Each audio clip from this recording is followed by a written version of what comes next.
සුදවසක් ප්‍රාර්ථනා කරනවා සිරුම දිලා. ඉතින් අද පිළිවිතු අනත් එක්ක අපි සම්බන්ධ වෙනවා. ලෝකේ ගොඩක් දේවල් දිනපු අය. එහෙම නැත්නම් ජීවිතේ යමක් කරපු අය තමයි පිළිවිතු අරම හතර වෙනසක් එකත් අපි දැන් අද සම්බන්ධ වෙනවා. ඉතින් අද විශේෂම කෙනෙක් ඇවිල්ලා ඉස්සෙල්ලා ආයුබෝවන් කියලා පිළිගන්නවා. ආයුබෝවන්. ඉතින් අද ඇවිල්ලා මනෝවිද්‍යා උපදේශිකා සේපාලිකා අකුරස මහත්මිය. මට මුලින්ම දැනගන්න ඔබතුමිය කොහොමද මේ ක්‍රේස් එකට පිවිසුනේ? කියන්නේ දෙට වර්ෂය නේ මම සර්වෝදය කියන්නේ ලොකු දැවැන්ත ව්‍යාපාරයක් ලංකාවේ තියෙන. ඒ ව්‍යාපාරයේ කියන්නේ ගම්මට්ටමින් සමිති පිළිදවනවා. ඒ වෙලාවේ ඩිවිෂන් කෝඩිනේටර් කෙනෙක් ඇවිල්ලා ගමේ පොලිනකොට ගමේ පන්සලේ ආම්බුතරම මාව යොමු කරේ. ඒක සම්බන්ධ වෙන්න කියලා. ගොඩක් වැඩ කරන්න පුළුවන් කියලා. ඉතින් මම සම්බන්ධ වුණා. ඒ වගේම මම හොඳට සමිතිය කරගෙන ආවා. මම මේකේ ලේකම් වුණා. මම හිතන්නේ අපිට තරග තියෙනවා. ඒ තරගවලදී මම මේ ලංකාවේ බැංකු නොවන සමිතිවල ලේකම් තනතුරේ තුන්වෙනි ස්ථානයේ දිනාගෙන ඉන්නේ භාග්‍ය මට හිමි වුණා. මොකද සතුරු ගම් පළාත ගැන පොඩ්ඩක් මතක් කරොත්. සම්බන්ධ වෙන සර්වෝදයට කොහොමද කියලා? ඔව් මම ගල්වල තමයි මගේ ගම. ඉතින් මේ සම්බන්ධ වුණාට පස්සේ තමයි මට අර ප්‍රතිචාර හොඳ වුණ නිසා මම ඒ සර්වෝදය අංශයේ නීති අංශයේ උපදේශිකාවක් ලෙස බඳවා ගත්තේ. මම කියන්නේ සම්පූර්ණ මාර්ගයේදීලා මේ ඒ සේවයට මා යොමු වුණා. මම දැන් මගේ මුල්ම ගුරුවරයා වුණේ පිළියන්දර සුබෝධි අධ්‍යාපන නිකේතනයේ මර්වින් පියතුමා. පියතුමා මුලින්ම අධ්‍යාපන ලබා දුන්නා. කොතරම් කාලයක් මේ දේ හදාරන්න උනාද? කියන්නේ මේ විභාගයේ පෙනිසිල් මේ පාස් එකේ යම් දැනුමක් අවශ්‍යයි මේ දේ සම්බන්ධ වෙන්න. අපි සේවාව කරන කාලේ අපි ඉගෙන ගැනීම කරා. ඇමරිකාවෙන් ඇවිල්ලා උපදේශක මණ්ඩලයක් අපිට ඉගෙනුවා. අවුරුදු 5ක් විතර වගේ ඒ අපිට උපදේශනයේ පිළිබඳව දැනුම ලබා දුන්නා. අපි සේවාවේ යෙදෙන කාලේම අධ්‍යාපනය දිගටම ගියා. මම සේවකට ඒක තමයි කරගෙන යන්න ඕනේ. ශ්‍රී ලංකා පදනම් ආයතනයේ එක් අවුරුදු ඩිප්ලෝමා එක කරා. ඩිප්ලෝමා එක සමත් වෙලා මම උපදේශිකාවක් වටපත් වුණා. මේ සිල්ම දේවල් කරද්දී ගෙදර ප්‍රශ්නයක් වුණාද? ගෙදර අයත් බොහොම ප්‍රතිචාර ලැබෙන්නේ නැති. ළමයි පොඩි නේද ඔය කියන කාල වෙනකොට. කියන්නේ දරුවෝ ඉගෙන ගන්නවා. මම ප්‍රශ්නයක් උදේ නෑ මහත්තයාගේ සහයෝගය ලබා දුන්නා. මහත්මයාගේ නම පොඩ්ඩක් මතක් කරන්න මේ වෙලාවේ. සරත් විජේසිරි එතුමා මම දැන්නේ විදේශිකයන් සඳහා භාණ්ඩ නිෂ්පාදනය කරන දක්ෂ කැටයම් සික්කේ මම දාන්න පුද්ගලිකව ඉතින් බොහොමත්ම හැම දෙයකම සමාජයේ හැම දෙයකම ඉන්න අය තමයි. ඉතින් ඒ වගේම තව දෙයක් කියන්න ඕන. මේ දේවල් කරද්දී කොහොමද දැන් මුලින්ම යද්දී හිතුවද මේක ලේසි වෙයිද? අමාරු වෙයිද? එහෙම නැත්නම් බොහොම කැමැත්තෙන්ද පටන් ගත්ත මේ දේ? ඇත්තටම මම හරි සතුටින් සේවාවේ යෙදුණා. මම ගාල්ල දිස්ත්‍රික්කයේ ස්වේච්ඡාවෙන් අවුරුදු 4ක් විතර සේවය කළා තමයි ස්ථිර පත්වීමක් ලැබුණේ. මම මාතර දිස්ත්‍රික්කයේ වැඩ කරද්දී මේ ගොඩක්ම ඉතින් ගැටලු සහිතයි. මොකද මේ කරදරයි ගෙදර ගාලද ප්‍රවාහනය ප්‍රශ්න තියෙනවා. ඒ ප්‍රශ්න නමුත් මම සේවාව හොඳට සැපුවා. මම දැන් අපි කවුන්සලර්ස්ලාගෙන් මම අපි 26 දෙනෙක් ඉඳලා ඒකේ තරග විභාගයක් තිබුණා. ඒ පළවෙනි විභාගයක් නේ. ඒ වගේ මට එතන තව සුවිශේෂී දෙයක් මට වුණා. මොකද මේ අපේ දිස්ත්‍රික්කයකින් 3 දෙනෙක් තෝරලා අරගෙන පුහුණු කරන්න දුන්නා. ඒ විශේෂ පුහුණුවක්. විශේෂ පුහුණුවක් අලුතෙන් සේවාවට ගන්න. ඒන් 3 දෙනාගෙන් දෙන්නෙකුට විභාගේ සමත් වෙන්න පුළුවන්. මේ දින සේවාවල ලැබුණා. මෙතන අර 26 දෙනාගේ තරගයේදී මේ මම පළවෙනි වුණා. දෙවෙනිය මගේ ගෝලියා වුණා. බොහොමත් මතක සටහනක් නේද? තුන්වෙනි ස්ථානයේ ගත්තේ මගේ යාළුවා. මේ අපි 3 දෙනාට විතරයි ඒ ශ්‍රේණියට යන්න පුළුවන් වුණා. බොහොමත් සතුටුයි. කොතරම් කාලයක් මෙහි යෙදුණද? කොච්චර වගේ කාලයක්? අවුරුදු 9ක් විතර වගේ මේ සේවය සැපයුවා. ලංකාවේ කුමන පළාත් වලට යන්න උනාද මේ සේවාව ලබා දෙන්න හැමෝටම? ගාල්ල මාතර කළුතරත් මගේ මාත් එක්කම සේවය කර හිතවතිය අසනීප වෙලා යා වෙනුවෙන් මාස දෙකක් සේවය කරනවා. සේවයෙන් ඉවත් වෙන්න උනේ බදුල්ල දිස්ත්‍රික්කයේට. දුර බැහැරට ලැබුණ නිසා තමයි සේවයෙන් ඉවත්. යම් අවස්ථාවක උතාවක් සේවයට සම්බන්ධ වෙනවද? දැන් නම් ඉතින් වෙනත් වෘත්තියකට යොමු වෙච්ච නිසා ඒ කෙනෙකුට අවශ්‍ය වුණොත් ඒ පහසුකම ලබා දෙනවා. අනිවාර්යයෙන්ම මේ උපදේශය ලබා දෙනවා. මොකද මේ පළාතින් පළාත් වලට යද්දී මේ පිළිමුතු වර්ණ බලන අයට ටිකක් දැනගන්න ආස හිතේ. මොනවද ඔයාලට ලැබුණු අත්දැකීම් කියන්නේ කෙනෙක්ගේ මානසික තත්ත්වයක් එක්ක ඔයාලා කටයුතු කරන්න. ඒක යහපත් කරගන්න. ලැබුණු අත්දැකීමක් දෙයක් අපි කතා කරමු. මම හිතන්නේ මේ මනෝවිද්‍යාව කියන්නේ මිනිසුන්ගේ මානසික තත්ත්වයේ යම් දුර්වලතාවයක් ඇති වෙච්ච වෙලාවකදී ඒගොල්ලන්ට ඒකෙන් ගොඩ එන්න උදව් කිරීමක් තමයි කරන්නේ. උදව් කරනවා කියන්නේ අපි කිසිම බෙහෙතක් එහෙම දීමක් නෑ. අපි යාළුවත් එක්ක කතා කරලා ඒගොල්ලන්ගේ මානසික තත්ත්වය ගොඩනැගීම කරන ප්‍රශ්නයක් එයාලා ළඟ තියෙනවා. ප්‍රශ්නේ හොයාගන්න උදව් කිරීමක් අපි කරන කතා කරලම ඊට පිළිතුරත් එයාලා ළඟ තියෙනවා. ඒක තමයි අපි කරේ. කියන්නේ අධ්‍යක්ෂින් කිව්වොතින් මම කියන්නේ මට මතකයි කියන්නේ අපේ සේවාව සිදු කරනකොට අපිට තිබුණා මාසයකට ප්‍රෝග්‍රෑම් 20කට වැඩිය කරන්න තිබුණා. ඒ එකම පළාතක නැත්තම් තෝරාගත්ත හැම පළාතකම කොටසක් තියෙනවා. එකම දිස්ත්‍රික්කයක් ගත්තොත් දෙමාතර දිස්ත්‍රික්කේ ගිහුම ගම්මාන 25ක් 20ක් 25ක් වගේ තමයි අපිට ඒ ප්‍රෝග්‍රෑම් කරන්න තිබුණේ. ප්‍රෝග්‍රෑම් වලදී අපිට තිබුණා මේ ඔය ග්‍රාමීය ප්‍රජාව වෙනුවෙන් වැඩසටහන් කරන්න දෙන පාසල් දරුවන් වෙනුවෙන් වැඩසටහන් කරන්න තිබුණා. ප්‍රජා නායකින් ස්වාමීන් වහන්සේලා ඒ වගේ විදුහල්පතිවරු ගුරුවරු ඒ වගේ අය තමයි අපිට සේවා සපයන්නේ තිබුණ වැඩසටහන් වල. ඒ වගේම ගෲප් කවුන්සලින් කියලා කණ්ඩායමක් අරගෙන ඒ කණ්ඩායම තුළ එක්කෙනෙකුට ගැටලුවක් ඇති වෙලා තියෙනවා. ඒ ගැටලුවට තවත් කෙනෙකුට ඒක තියෙනවා කියලා ගෲප් එකක් එකතු වුණාට පස්සේ දැනෙනවනේ. ඒ දැනීම වගේ අපි ගෲප් කවුන්සලින් කරා. ඒකෙදිත් අපි ග්‍රාමීය ප්‍රජාව සම්බන්ධ කරගත්තා, පාසල් දරුවන් සම්බන්ධ කරගත්තා.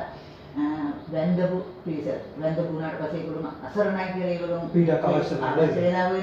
ඒ වගේම ගර්භණී මාතාවන් සඳහා වැඩසටහන් කරා. එයාලට අපි කරේ යහපත් දරුවක් ප්‍රසූත කරන්නේ කෙසේද කියන අරමුණ ඇති කර ගැනීම සඳහා. නේද යම් යම් කරුණුත් එක්ක එක එක පීඩන තියෙන පුළුවන් මිනිස්සුන්ට. ඉතින් යහපත් මානසිකත්වයක් සාධන්න තමයි ඔයාලා කටයුතු කරන්නේ. ඉතින් පිළිම් දුවන්න බලනවා හරියට කීත් එක ගොඩාක් අය. ඉතින් මේ වෙලාවේ දැනගන්නවා වෙච්ච අත්දැකීම් ටික මුහුණ දෙන්න පුළුවන් වෙච්ච දේවල් කියලා. මිනිස්සු විවිධයි. ප්‍රශ්න වුණාට පස්සේ හැසෙන විදිය. පොඩ්ඩක් අපිට මතක් කරොත් වෙච්ච දේවල්. මම දන්නේ මට හොඳටම කියන්නේ විශාල පිරිසක සේවාව සැපුවා. මගේ හොඳටම මතකයක් තියෙන මම කිව්වා අපිට ප්‍රෝග්‍රෑම් කරන්න දෙනවා කිව්වා. මට මාසෙ අන්තිමට අපි ඉල්ලීම් කරාට පස්සේ අපිට ලැබෙන්නේ මාසේ 5 වෙනිදා වගේ තමයි මුදල් නිදහස් කරන්නේ. මේ මුදල් නිදහස් කර අතර අපිට ප්‍රෝග්‍රෑම් මාසෙකට 20ක් කරන්න දෙනොත් අපි 20 කරන්න ඕන. 20 කරලා ඒකේ මුදල් පියවීම කරලා ඒවයි වාර්තාවල් සැපීම පිසිදු කරන්න ඕන. ඉතින් අපි කෙලින්ම අපිට බෑ. අපිට ඉන්න ලීගල් කෝඩිනේටර් කෙනෙක් ඉන්නවා. එයා අස්සන් තබන්න ඕන. ඊට අපේ දිස්ත්‍රික් කෝඩිනේටර් ඉන්නවා. එයා අස්සන් කරන්න ඕන අපේ වාර්තා. ඒකේ මේ වගේ කාල සීමාවක මට මතකයි 2006 වර්ෂයේ මැයි මාසේ මාර්තු මාසේ 23 වෙනිදා මේ අපේ දිස්ත්‍රික්කයට ආවා මගේ සේවය ලබා ගැනීමට කෙනෙක්. ඉතින් අපි ඇත්තටම අපි අනිවාර්යයෙන්ම හැමෝම රාජසභාවේ රකින්නත් ඕනේ. රකින්න ඕන නම් සේවාව අනුස් වගේම අපි තුනක් වයින් බැඳී සිටිනවා. කාලතුර්කික ගතිය කතා කරන්නේ. අපි අධ්‍යක්ෂින් වර්ගන යහපත් දේ තේරුම් ගන්න යන්නේ කියා සිටිනවා. ඉතින් මේ පුජ්‍යලයා මම හිතන්නේ ඇවිල්ලා කියන්නේ මට දැන් අපේ දිස්ත්‍රික් කෝඩිනේටර් කියනකොට මේ වැඩේ මෙයාට කරලා දෙන්න කියලා. මොකද එයාට කවුන්සලින් සපයන්න කිව්ව වෙලාවේ මම ප්‍රතික්ෂේප කරා. මොකද අපිට මාසේ 23 වෙනිදානේ මුදල් පියවීම දින 25 වෙනකොට ඒක නිසා මම ප්‍රතික්ෂේප කරාම මට ඒකම කිව්වා කොහොම හරි නංගි මේ වැඩේ කරන්න ඕන කියලා. ඒක අනිවාර්යයෙන්ම සහනයක් අවශ්‍ය කෙනෙක්. අවශ්‍ය වෙලාවනේ.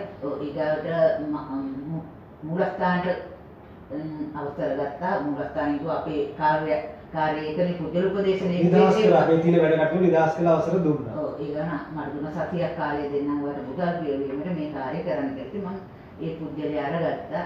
අරගත්තම ඇත්තට මෙයාගේ මට ලොකු ප්‍රතිචාර ගොඩාක් පස්සේදී ලැබුණා.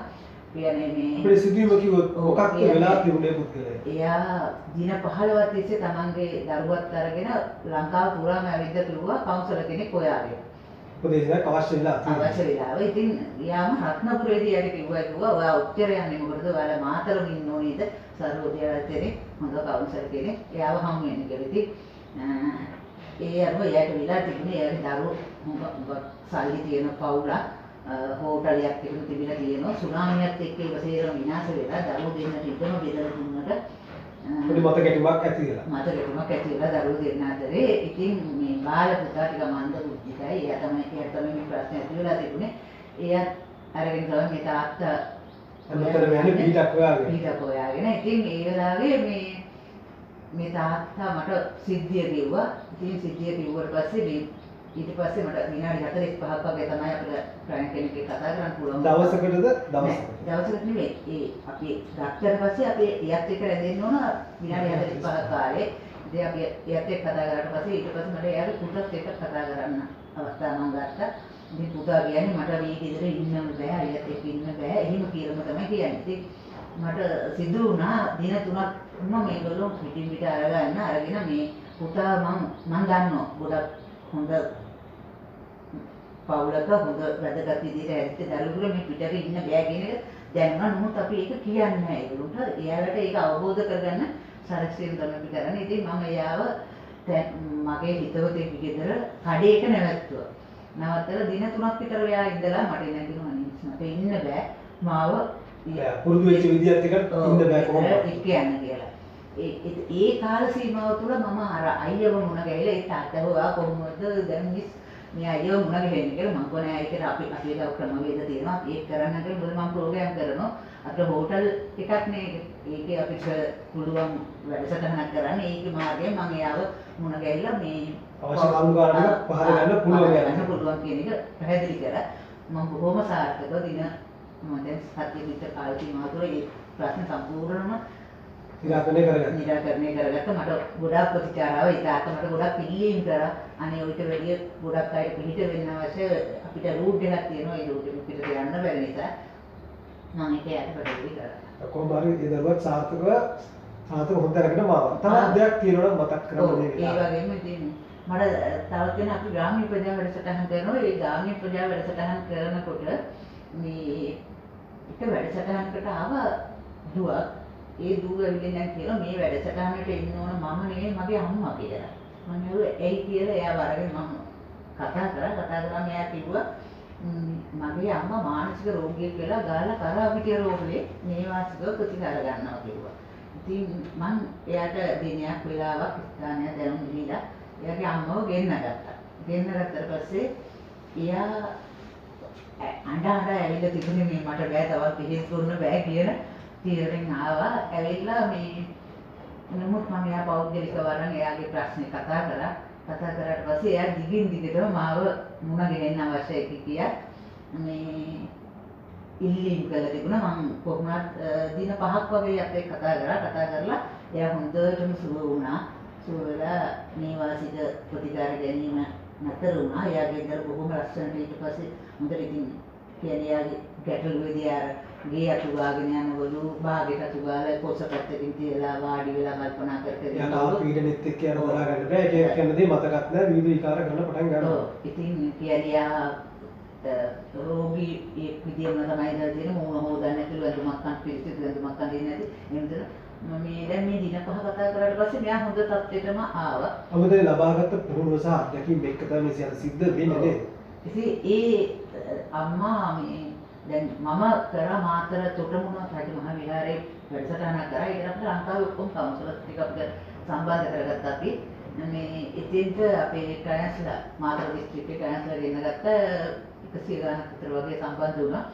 ඒ වෙලාවෙත් අර අම්මා ඇවිල්ලා කියන්නේ අපේ හෙඩ් ඔෆිස් එකේ අභිභාරව ඉන්න මේ මිස්ටර් කියලා තිබුණේ මේ මට දැන් තියෙන කිසි රෝගයක් නෙවෙයි මිස් මාව බලන්නේ නැහැ. දැන් බලන්න දැන් දකින්න අස මොකද යාට හිතට දැනුණා දීපු උපදෙස් ටික දැනුණා සියල්ල සාධාරණ කරපු නිසා එයාට වුණා නැවතත් මුල ගැසෙන්නේ. ඒ වගේ දේවල් නැති. මේ දැනට කෙනෙකුට හිතුවොත් ඔව් මටත් මොන විද්‍යාලය වගේ සම්බන්ධ උපදේශයක් වෙන්න අවශ්‍යයි කියලා හිතුණොත්. දැන් ක්‍රමවේදයක් තිබෙන කාට හරි සම්බන්ධ වෙන්න. දැන් මම හිතමු මට හිතෙනවා. මට පුළුවන් කොහොමද මේකට සම්බන්ධ වෙන්න වක්ක ක්‍රමවේදයක් තියෙනවා. මේ කියන්නේ මම දන්න තරමට දැනට නම් සර්වෝදය ලීගල් සර්විස් එකේ වැඩ නතර වෙලා කියලා. ඒ වගේම උපදේශන සේවාව සපයන වෙන ස්ථාන තියෙනවා. ඒක පුළුවන් සම්බන්ධ කරගෙන ඒගොල්ලෝ ඒක කරගන්න. කෙනෙකුට හිතුවොත් උපදේශකවරයෙක් වෙන්න මොකද විභාග මට්ටමක් ඕනද මෙතන ඉහාට ඉදිරියට කටයුතු කරගන්න. ඒතර පෙනී සිටින උසස් පෙළ හෝ සාමාන්‍ය පෙළ විභාග ප්‍රතිඵලයක් ඕනද? අධ්‍යාපන මට්ටම ඕන. නම් කියන්නේ ඉතින් ගොඩක් දුරටම මේ උපදේශිකාවක් වෙනකොට මට මතකයි අපිට මොනවගේ පියතුමා මුලින්ම අපිට කිව්වේ ඇස් දෙක වහගෙන මතක් කරන්න කිව්වා අපේ අවුරුදු 6ට අඩු කාල සීමාවේ අපේ අත්දැකීම. කියන්නේ ගොඩක් දුරට ගොඩක් අය අමතක වෙන දෙයක් නේ. කියන්නේ ඒකත් එක්ක තමයි මම හිතන්නේ අපිට මේ කුපුරුව ලැබුණා. අපි එදා ඉඳලා අපි තීරණය කරා. ඊවරේ පුරාණ තමයි මේ තරම් ප්‍රබලක් ආවා. කොයිතරම් ප්‍රදේශයක වගේ ගාල්ල මාත්‍ර තවත් කොයි ප්‍රදේශවල කනුතර ගියා. රත්නපුරේ ඉඳලා යන්නේ නැහැ. රත්නපුරේටම ආසන්න දිස්ත්‍රික්කයක මේ අපිට වැඩ කරන්න වුණා. ඉතින් රත්නපුරේට නම් ගියේ නැහැ මම. ඒ සරෝද සම්බන්ධව කතා කරමු. මොනවද මේ දැන් අන්තර්ගත සියල්ලම ගැබ් වෙලා තියෙන්නේ. දැනටත් ක්‍රියාකාරී නැතුණත් ඒ ක්‍රියා කරන කාලේ මිනිසුන් වෙන කරපු සේවාව ගැන පොඩි දෙයක් මතක් කරගන්න. කියන්නේ මෙහෙම සාරෝදේ කියන්නේ ඇත්තෙන්ම මේ දැවැන්ත ව්‍යාපාරය ලංකාවේ තියෙන මෙතන මේ මට අධ්‍යාපනය ලබා දීම සම්බන්ධව මගේ දෙමව්පියන්ට මම බොහොමත්ම ගරු කරනවා ස්තුති කරනවා මේ ඒ හරහා තමයි මේ දේවල් දියුණු වෙන්න පුළුවන් උනේ. දෙමාපියෝ අපිට දීපු පන්නරය තමයි අපිට මේ දේ ගමනක් යන්න පුළුවන් උනේ. ඒ වගේම සරෝදේ නායකතුමා පෙළිදියරත් මහත්මයාට බොහෝ කියන්නේ අපිට මේ ලබා දෙන්න පුළුවන් මේ සේවාව සම්බන්ධව එතුමාට මගේ ඇත්තෙන්ම හදපිරි ප්‍රණාමය පූජා කරනවා. ලොකු සේවයක් කරන ලංකාවට මොකද ඉදිරියට සේවය සිද්ධ වෙයි. ඒ වගේම යම් වැටුපකුත් ලබා දෙනවා නේද මේ සියල්ල සිද්ධ කරනවා. දුන්නා අපිට මොකද සාධාරණ වලට දුන්නා ඒ තමයි සිද්ධ සියල්ල සිද්ධ වෙනවා වගේම ගෙදර කටයුතු බලා ගන්නත් ඔක පිටුතු අත බලන්න හැමෝටම උපදේශිකාවක් වෙන්න අවශ්‍ය නම් කියලා ඉස්සෙල්ලා ඉගෙනගෙන ඉන්න ඕන. මොන දේ කරනවත් හොඳ දැනුමක් තියෙන්න ඕන. අවසාන වශයෙන් කෙනෙකුට තවත් දෙයක් කියන දේ සමාජයේ කොහොමද ඉන්න ඕන මොනවද වෙන්න ඕන කියන දේ පොඩි දෙයක් කිව්වොත් උපදේශිකාවක් හැටියට. ඔව් මම හිතන්නේ මනෝපදේශිකාවක් වෙන්න නම් අපේ ඇත්තෙන්ම අපේ පෞල් පරිසරය හොඳ වෙන්න ඕන. අපි යම් කෙනෙකුට යම් දෙයක් මනස යහපත් වෙන්න ඕන. යහපත් හොඳ කියන්නේ සමාජ වේවිකක් තියෙන්න ඕන. සමාජයක් පිළිගන්න ඕන. අපි කියන දේ ඒගොල්ලොන්ට අවබෝධ කරගැනීමේ හැකියාව තියෙනවා. සාමාන්‍යයෙන් අපි කාටවත් උපදෙස් දීමක් නම් මෙතන සිදු වෙන්නේ නැහැ.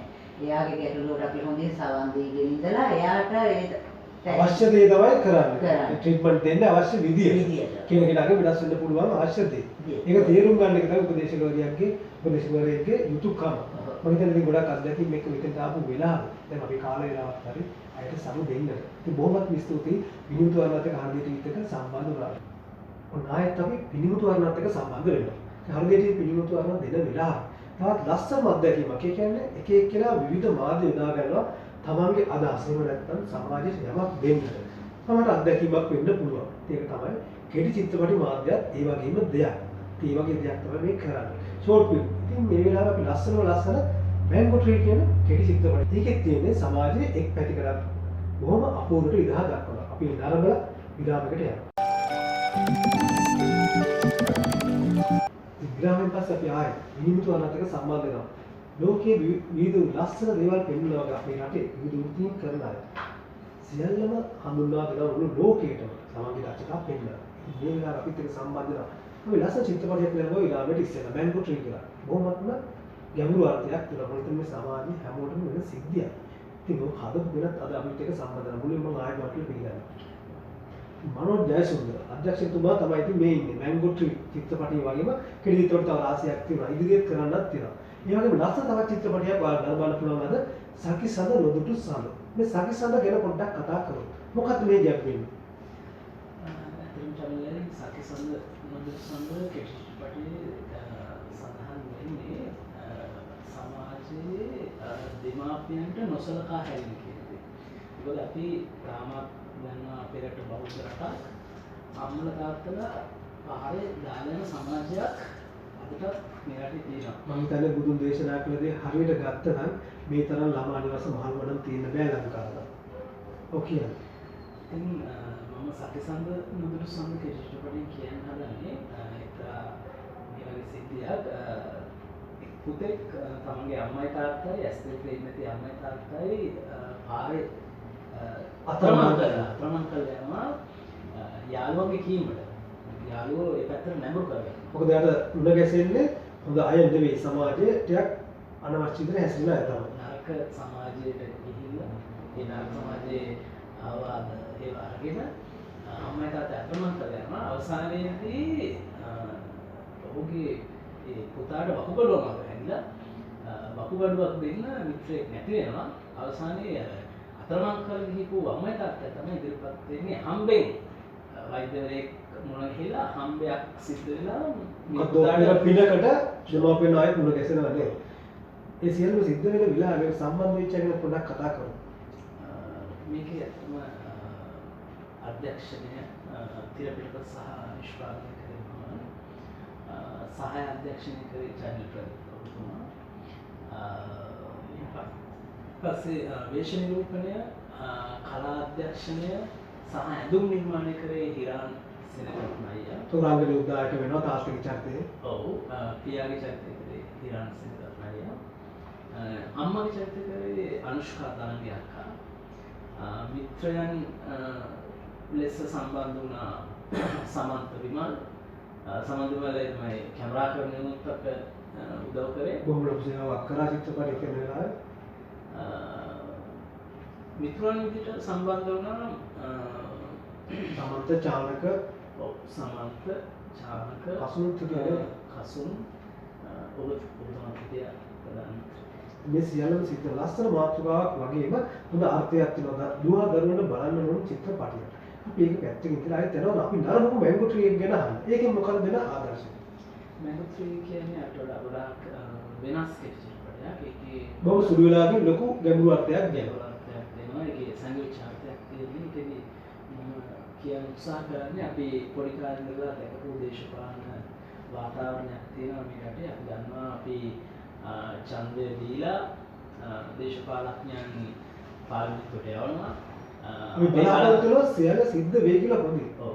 අපි බලාපොරොත්තු වෙන දේ තා ඉක්මනින් බිඳී යන දේ අපි පොඩි කාලේ ඉඳලම අපි දැක්කන්නේ දේශපාලන වාතාවරණය ලංකාව තුල මෙතෙක් අපි දැකපු දේශපාලන වාතාවරණය තමයි මම මැංගෝ ට්‍රී කියන චිත්‍රපටය. අපිට යමක් කරගන්න පුළුවන් වුණත් අපි වෙන කෙනෙක්ව යෝජනා කරනවා. අවසානයේ තමයි තේරුම් ගන්නේ නෑ අපිටත් මේ දේ කරන්න පුළුවන් කියලා.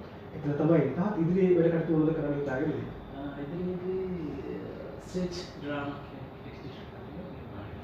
මේ සියලුම දේවල් සාර්ථක වෙන්න බොහොමත්ම ගෞරවයෙන් මම කියන්නේ මොනවත් මේ සිද්ධියට සම්බන්ධ වෙනවා. හොඳ දෙයක් කරනවා. ගාල්ලේ හොඳ දෙයක් කරන කෙනෙක්. ඉතින් මනෝත් මාත්‍ර බොහොම ස්තුතියි අපිට සම්බන්ධ වෙනවා. විනිමුතු අන ලස්සන කරා. ආයුබෝවන්. මේ ලස්සනම සකිසඳ රොදුරු සඳ චිත්‍රපටය නරඹන්න කියලා ආරාධනා කරනවා. යමක් ගන්නව පුළුවන් චිත්‍රපටියක්.